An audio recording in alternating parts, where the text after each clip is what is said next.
Welcome to Christ Church UCC. No matter who you are or where you are on life's journey, you are welcome here.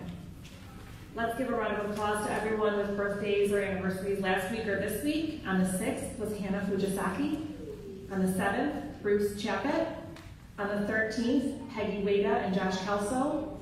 And an anniversary on the 14th, Don and Judy Rosedale.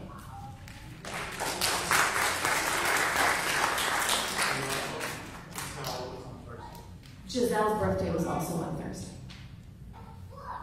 Please hand any prayer intentions to the ushers before our scripture readings. Blessing of the backpacks will be next Sunday. Please invite your kids, grandchildren, friends, and neighbors. Don't let them forget to bring their backpacks. Bring your whole heart before God. All your grief, anger, frustration, joy, hope, and praise. God loves and welcomes you just as you are. Please stand in body or spirit for our call to worship. We are hungering and thirsting for hope and peace. Come, Lord Jesus, come. Our hearts long for the nourishing presence of God. Come, Lord Jesus, come. Give to us the living bread of your peace, that we may hunger no more. Open our hearts to joyfully receive your life-sustaining love. Amen. You may be seated.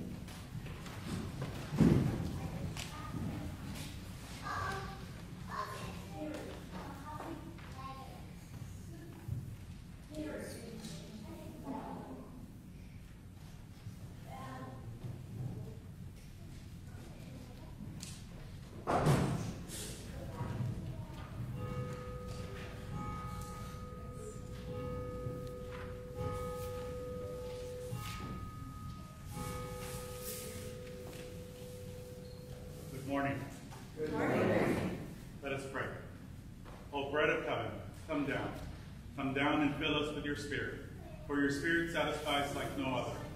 We hunger and thirst for you this morning and long to be nurtured in your love and forgiveness. So we come to this sacred time and place where our hungers are finally and fully satisfied, as only your bread can do. We will wait and listen for your leading in this hour. In faith and trust we pray as we enter into silent prayer.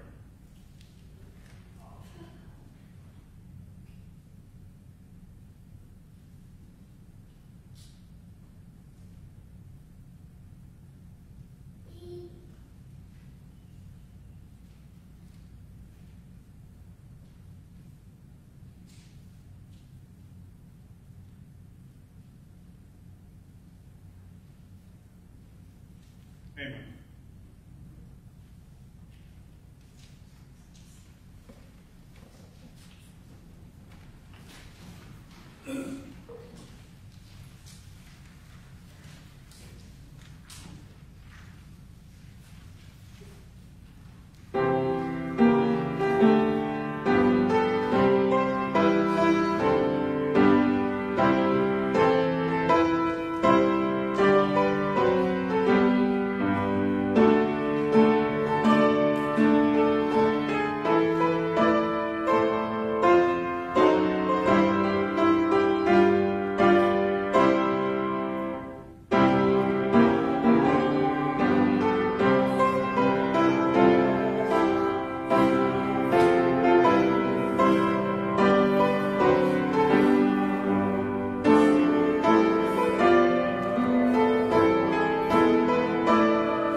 reconciliation.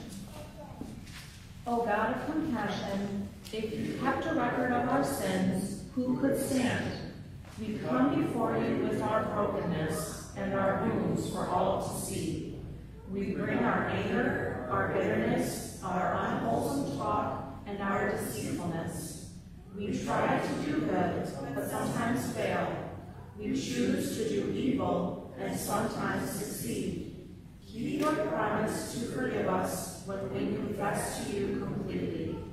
Without you, we have no hope. I now invite you to come into the stillness within you and reveal your confession.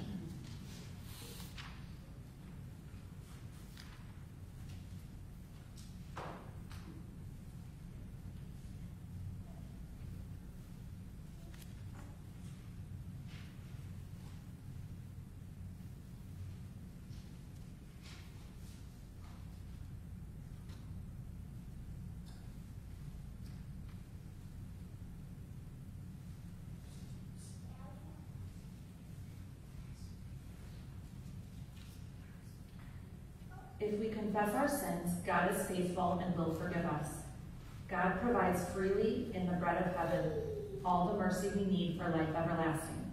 The good news is forgiveness in the name of Christ Jesus.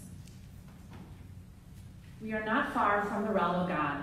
In fact, the realm of God is within you.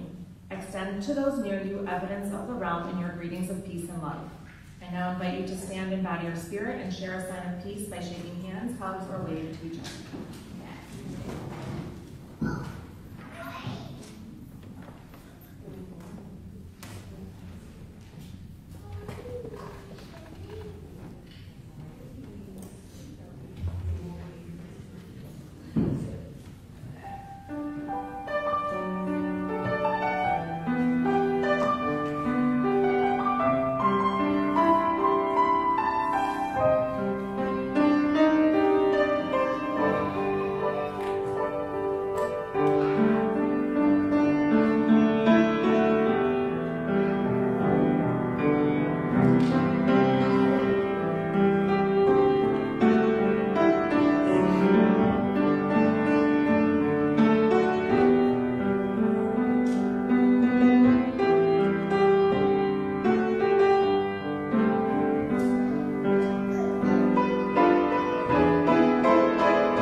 May the words that are spoken build up this community.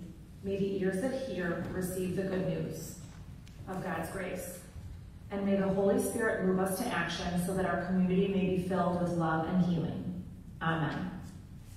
Our first reading is from 2 Samuel chapter 18, verses 5 through 9, 15, and 31 through 33.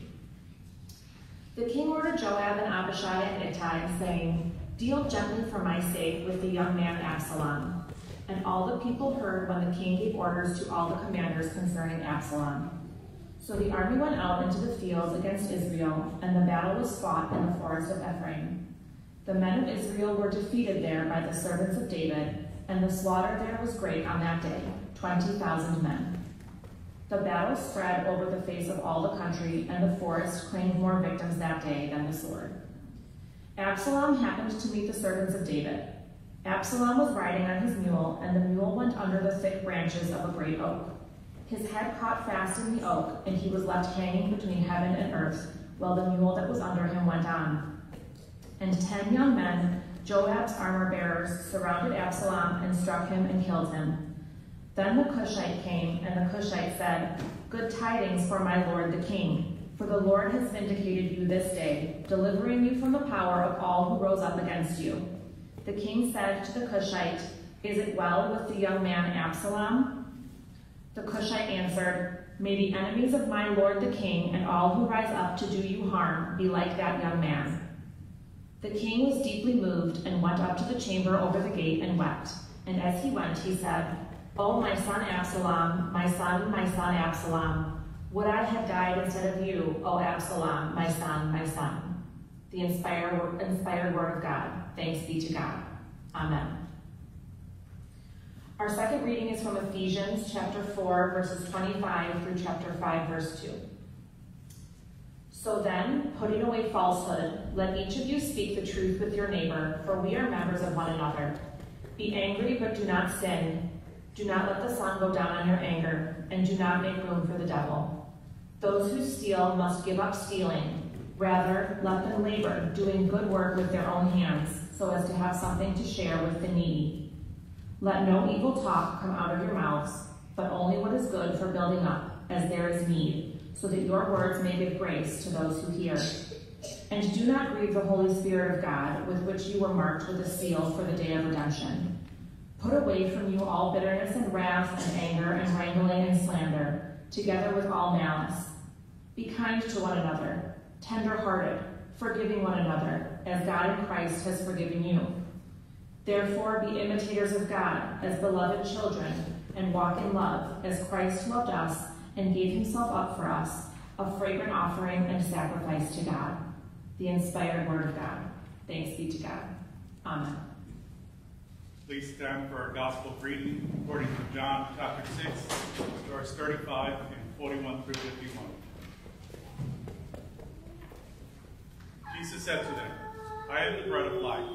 Whoever comes to me will never be hungry, and whoever believes in me will never be thirsty." Then the Jews began to complain about him because he said, "I am the bread that came down from heaven." They were saying, "Is not this Jesus, the son of Joseph, whose father and mother we know? How can he now say, 'I have come down from heaven'?" Jesus answered them, "Do not complain among yourselves.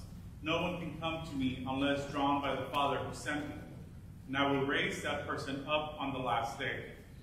It is written in the prophets, and they shall all be taught by God. Everyone who has heard and learned from the Father comes to me. Not that anyone has seen the Father, except the one who is from God. He has seen the Father. Very truly, I tell you, whoever believes has eternal life. I am the bread of life. Your ancestors ate the manna in the wilderness, and they died. This is the bread that comes down from heaven, so that one may eat of it and not die. I am the living bread that came down from heaven. Whoever eats of this bread will live forever, and the bread that I will give for the life of the world is my flesh." Do not place a fear where God has placed a comment. God is still speaking. You may be seated.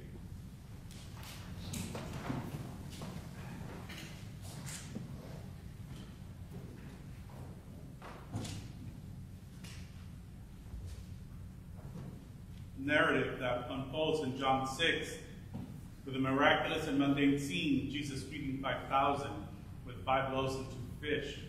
It's unexpected demand. With an unexpected demand follows a substantial display of divine power. Give us his bread always.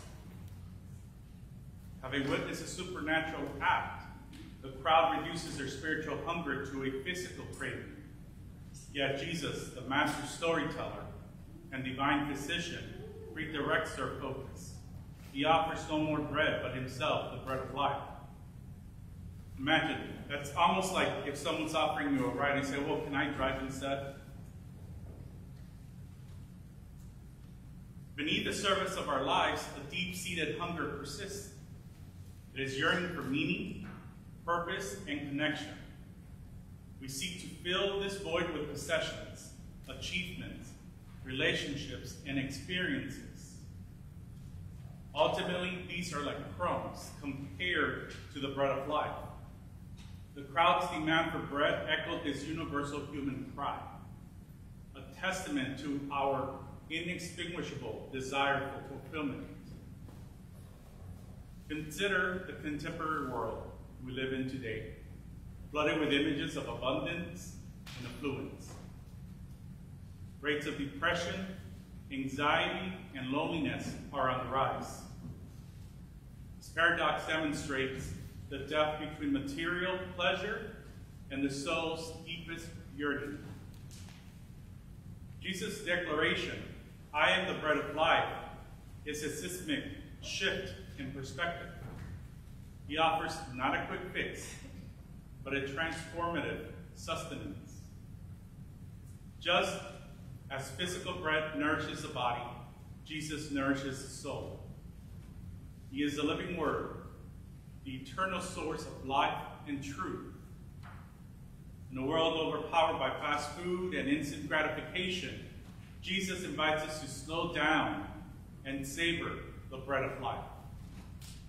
This requires shifting priorities and a willingness to swap quick pleasures for eternal rewards. Accepting Jesus as the bread of life demands a radical act of faith. It requires us to trust the unseen and believe in a reality outside of our senses. The disciples struggled with this notion, and many of us do so today as well. Yet, history is awash with individuals who have taken leaps of faith and discovered a world of wonder and possibility. Think of the pioneers who ventured into uncharted territories, driven by a belief in something greater than themselves. Or consider the scientists who dared to challenge conventional wisdom, leading to groundbreaking discoveries. Or the teacher who discovers a new method to be able to reach her students. Their stories echo the courage it takes to embrace the unknown, to trust in a reality that transcends the physical world. Eternal life is not merely a distant promise, but a present reality. It is to live in fellowship with God, to experience the fullness of life now and forever. We are transformed from within when we feed on the bread of life. You've heard me say it before, when I take communion, I feel like it's a reset button. And growing up as a Catholic, that's how I felt when I went to Mass on Sundays and took communion. So I felt, okay, maybe I didn't do that great this week. And now it's the time to start all over. Think of that to see if that helps you understand a little bit better of what the bread of life is. Our soul at that morning could be feeling down because we feel we didn't do that great the week before. But when we take part in the bread of life, it re-energizes you. Gives you a sense of hope that you will do better. See, our fears and anxieties are superseded by peace and hope, and our relationships are deepened by love and compassion. This transformation is not a solitary experience, but a communal journey. As we gather around the Lord's table, we share in the elements of Christ, strengthening our bonds with one another. In a world that leaves us empty and unsatisfied, Jesus offers himself as the ultimate fulfillment. He is the bread of life, the living water that quenches our deepest thirst. Let us come to him with expectant hearts, ready to accept the nourishment he offers. When we receive communion, we should be open to feeling the Spirit. We should be open to receiving a message. Your heart should be open at that moment. All your worries should be left at the table. And sometimes that's difficult as humans for us to do. So as we feed on the bread of life, we discover a life of abundance, purpose, and everlasting joy. The challenge before us is to choose life, to choose the bread of life. It requires faith, courage, and perseverance. But the reward is immeasurable. So let us embark on this journey together, trusting in the promise of the eternal life through Jesus Christ. Amen.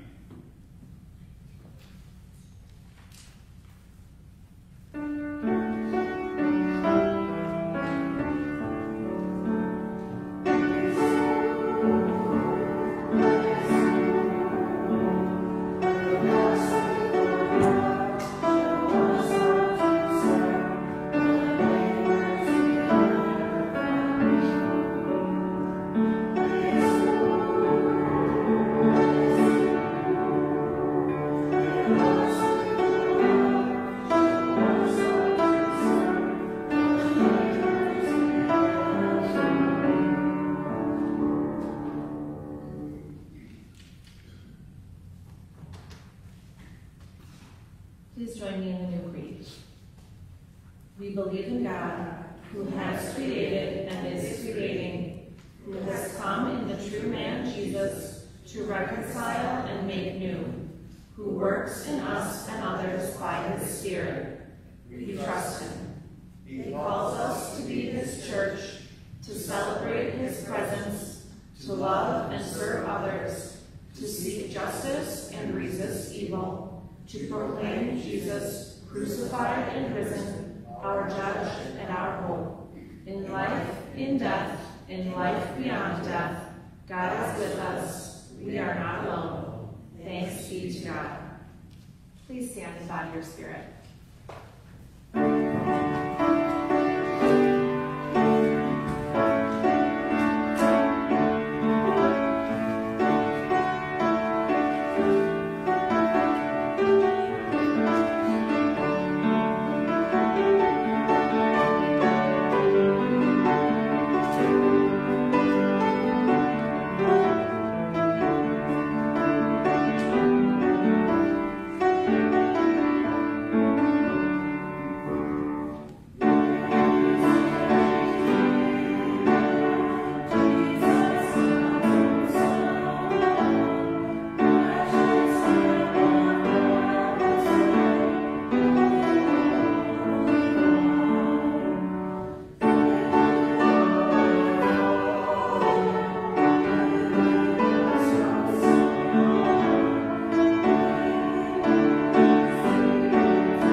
Do we really dare to believe in Jesus Christ?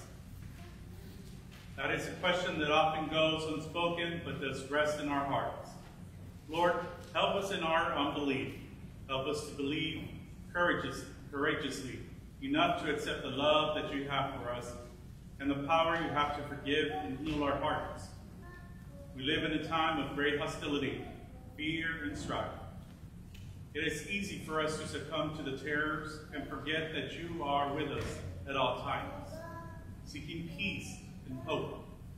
You have asked us to be instruments of peace and justice.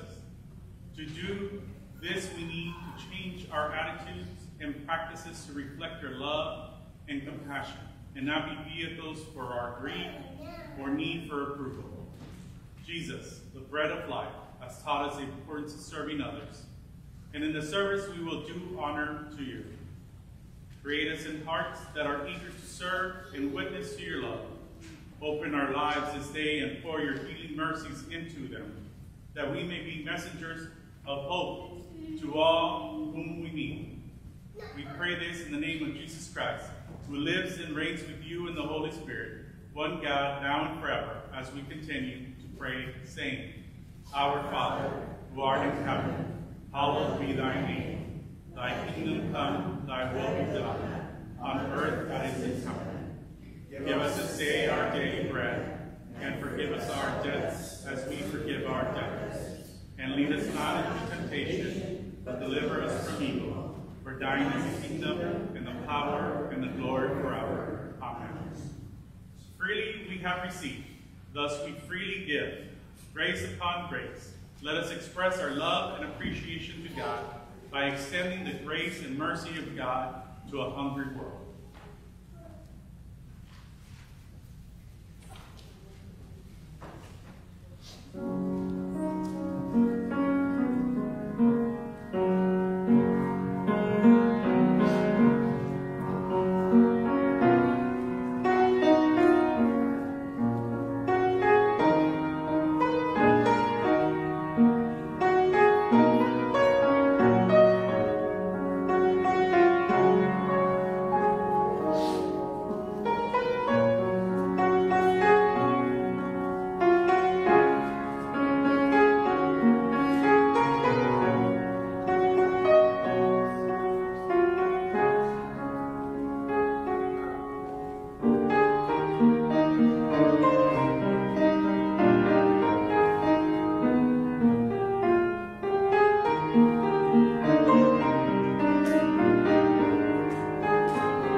Truly become instruments of your purposes here in our church, our community, and around the world. Amen.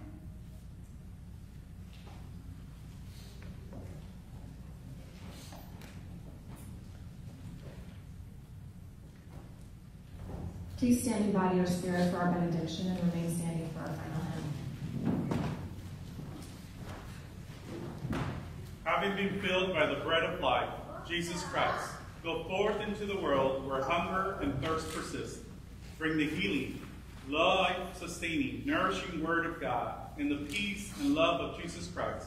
Offer the transforming witness of the Holy Spirit to all you meet. Go in peace, and may God's peace always be with you. Amen.